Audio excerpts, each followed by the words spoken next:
Doctor Yunus স্যারকে ধরতে হবে। কেন? কারণ তিনি জ্যান্ত দুটো শিক্ষা আমাদেরকে দিয়ে গিয়েছেন। couple of the lessons which are not really skippable, খুবই প্রিশিয়াস লেসন। দেখেন, আমি দ্বিতীয়টা আগে বলি।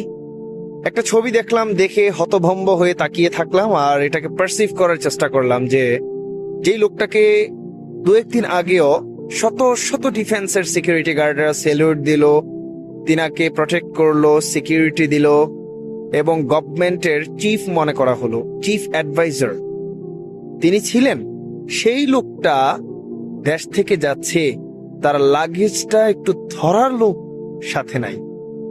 একটা লোক পাওয়া যাচ্ছে না যে তার লাগেজটা একটু ধরবে, তাকে একটু হেল্প করবে।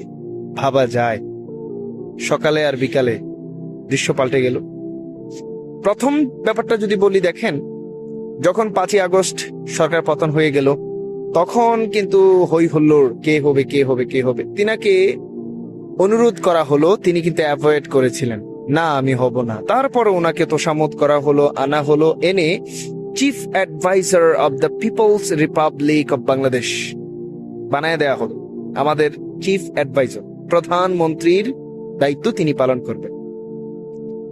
এই দুইটা জিনিস থেকে কিন্তু আমরা একটা ব্যাপার ক্লিয়ারলি বুঝতে পাই, ওয়া তুইজ্জু মান তাশাউ ওয়া তুযিল্লু মান তাশাউ বিয়াদিকাল খাইর।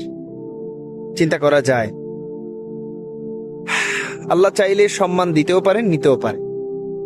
ডক্টর ইউনূস স্যারের ফল্টও আছে, কৃতিত্ব আছে, অনেক কিছু আছে, আমি ওগুলো নিয়ে কথা বলতে চাই না, কিন্তু তিনি চোখের সামনে যেই নজিরটা রেখে গেলেন এটা অনেক ভাবায়।